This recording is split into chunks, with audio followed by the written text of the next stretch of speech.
Hey guys, welcome back to Live Your Style. I'm Sharrah, and today we are gonna do some organizing. So my fridge specifically has been getting a little bit full and a little bit messy lately. So I think it's time for a fridgervention to clean it up and organize it a little bit. And I'm wearing my fridge shirt. Isn't it cute? My mom bought it for me. Thanks, Mom. I have 10 different tips and hacks to help you guys organize and clean out your fridge to get it in tip-top shape and to kind of find those scary things that are hiding in the way back corner. It's time to find those and get them out. Okay, but if you guys have not cleaned out your fridge in a while, or if you've cleaned out your fridge a while ago and you had a bad experience, leave me a comment and let me know what is the weirdest thing that you have ever found in the back of your fridge. I'm a little worried about what I'm gonna find in there, so I'm gonna need some support to know that I'm, not alone. As you guys know, we're trying to get to 1 million subscribers. If you have not subscribed yet, be sure to hit the subscribe button. Also, I want to point out, if you guys are not following on Instagram, go down and click the link to my Instagram and hit the follow button. We have been starting to create some really fun content that's like really short tutorial type stuff, like how I put on my press-on nails, and other things that are just like, they come up in my head, I'm like, hey, I should share that with people and show them how I do something. So if you're not following on Instagram, you guys are missing out. Plus, I wanna be friends, so go follow. Okay, you guys ready to jump into this video? Woo! Okay, ready, set, go. I'm really thirsty. Water break.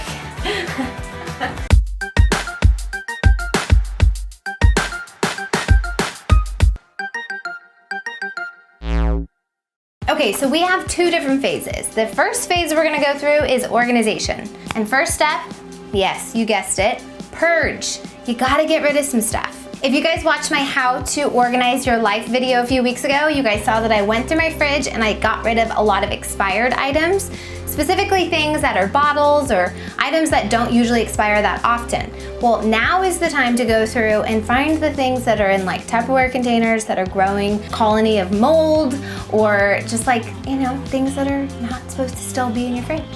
You also want to throw away things that you bought for that one meal, for that one time, that you probably never used, and even if you did use it, you used like a teaspoon of it. Like for me, it is ground fresh chili paste. I was actually supposed to buy chili powder. I misread the instructions, and so I scoured the local Asian market to find this chili paste, and I've never used it. So let's see, is there an expiration date on this bad boy? Probably. This is about to be really gross.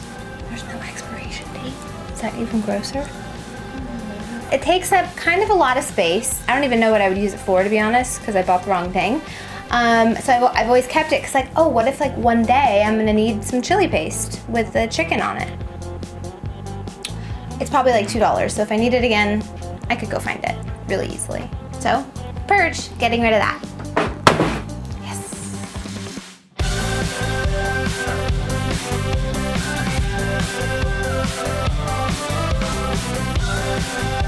Yeah, what do you think?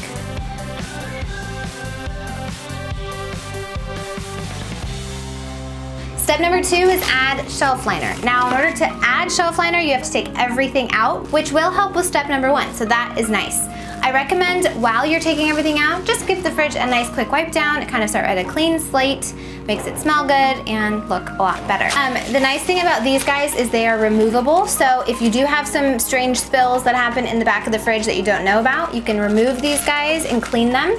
Also, if something really sticky kind of develops on the shelf liner, you can always replace it. So you can throw it away, and it's a lot easier than having to scrub your fridge or replace the shelf or whatever. They're a great way to maintain your fridge and make it look good.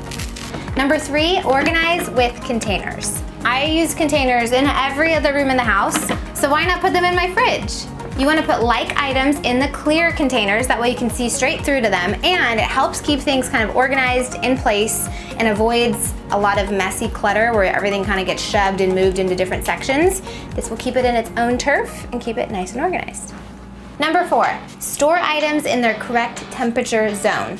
The temperature in your fridge varies based on the location in the fridge, so you want to store items that do best in those temperature gauges. So for example, your eggs, your milk, and any dairy products that you have, you want to keep in the middle of the fridge because that tends to be the coldest. You want to store things like butter and condiments in the door here, mostly because this is the area that the temperature is going to fluctuate the most. So you want to put things that are not quick expiration items and that don't need really cold temperatures. I am keeping a little opening here as I am stocking my fridge back up. This is where I'm gonna put any like meal prepped things when I have my Tupperwares all ready and set from just different meals. I'm gonna put it here. And then I'm also gonna actually store things like juices right here. And I can line them up. I am keeping some really healthy, easy to grab snacks kind of front and center in these spots and also down below. It gives me ideas of ways to eat healthy and grab something that's quick. Functionality and accessibility is the best way to keep eating healthy. So keep those healthy snacks easy to reach right in the middle and you'll be good to go. And last but not least, you want to put your fruits and vegetables in the crisper below. As you know, one is for leafy greens and the other you can put fruit in. Obviously I'm gonna keep some fruit up here because it's, again, out of sight, out of mind. If I put it in this bottom drawer, I may forget that I have a ton of fruit down here. So I keep this stocked, but then all the extra fruits and limes and lemons and apples and good stuff I'm gonna put in the fruit drawer. Okay, so now that we are organized, we are moving on to phase 2 of this video, which is fridge hacks. Leading me to number 5, rotate your fridge. When you guys go grocery shopping, make sure that you take all of the old stuff that has not expired and keep that in the front and put all of your new stuff in the back. That way you finish eating the things that are oldest first and then the new stuff will come up shortly after. Number 6, add a box of baking soda, take the lid off, and put this in the back of your fridge. This is something that will help keep your fridge fresh and keep it smelling good because it absorbs any of the weird, strange odors that happen to develop in your fridge. Because you're supposed to change these every 30 days, it's a good idea to write the date in here. That way you know when it's time to change it. Number 7, put your meats in the lowest drawer section possible. You don't want to contaminate other foods if your meat happens to drip or spill out of the container, so it's really a good idea to keep it pretty low, that way it doesn't fall down all of the shelves. Also, if you want to take an extra step of precaution for all those failed vegan eaters like me who still have meat in their fridge, working on it, it's a process, you know? I put my meat in an entirely different container. So I can take it out, wash it in between grocery shopping. I also keep Scout's food down here because she eats meat and I home make her food. I know, I need help. Maybe I'll show you guys how I do that for any obsessive dog parents out there that want to make their dog's food. Yeah, cool. Anyway, it's a good way to keep things separate, to keep them clean, and to not cross-contaminate with your meat products. Number 8, put a paper towel in your salad bags. Lettuce and greens tend to release moisture and then they go bad quicker. By adding a paper towel into your bag, the moisture will go into the paper towel and not into your lettuce leaves. Therefore, you'll have a longer life-lasting lettuce leaf to love. Yes, I'm delirious because I've been hanging out in my open fridge for the past 4 hours. Number 9, keep the ethylene-producing foods away from the ethylene-sensitive foods. Not to get too sciencey on y'all, but there are basically 2 different types of produce. Those that produce a gas called ethylene as they ripen, and those that will ripen way too quickly and kind of be ruined if they're exposed to the ethylene gas. So you want to avoid putting those 2 things in the same area of your fridge, that way they do not hurt each other. You want to have really delicious produce and you don't want it to get really bad. So things like apples, tomatoes, avocados, cantaloupe, and pears are ethylene-producing vegetables and fruit. While broccoli, leafy greens, sweet potatoes, I'm remembering all of these off the top of my head. Oh, what's the last one? And watermelon are all sensitive to the ethylene gas, and they will go bad if they're exposed to that too much. So make sure you keep those guys separate, and you'll be good to go. Last but not least, number 10, keep your food in whole, dirty form. What does that mean? Just trust me. For those of you that food prep and that chop up your fruits and your veggies right when you buy them, you actually could be hurting the freshness that you're having in those veggies. Because when you chop up those different items, the insides are now exposed to oxygen and to moisture, and so they tend to actually go bad quicker.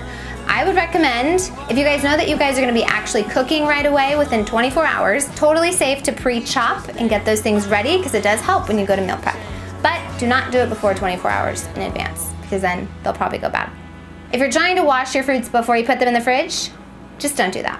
Because if you wash your berries, you put them back in the little bag or box that they came in, and then you put them in your little lower section in your fridge, now you have a ton of moisture in there, a lot of molds can happen, things just go bad quicker, it's just not good. So keep them in their raw, dirty form until you're ready to eat them, and then you should wash them. Okay guys, that is all I have for you today. I hope this video has helped you guys, or at least inspired you to get up and go organize your fridge. Remember, if you haven't left a comment on the scary things that you found back there, no shame, you know, just leave me that comment and let me know. Give this video a thumbs up if you guys love organizing videos. Also, keep checking back for videos every single week. And don't forget to help the Live Your Style fam reach 1 million subscribers by subscribing and telling your friends to subscribe. Okay guys, I will see you. Wait, no, we've got a lot to talk about still.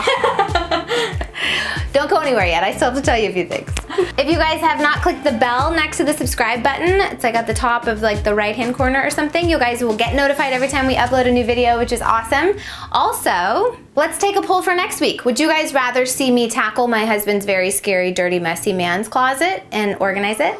Because it's kind of his Valentine's gift, so I kind of have to.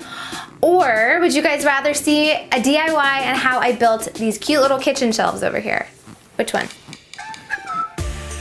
Leave your comment below. If you guys missed last week's video, I'm gonna link it somewhere around here. Take a look at those videos. We have great content all the time for you guys. We love you. We will see you next week.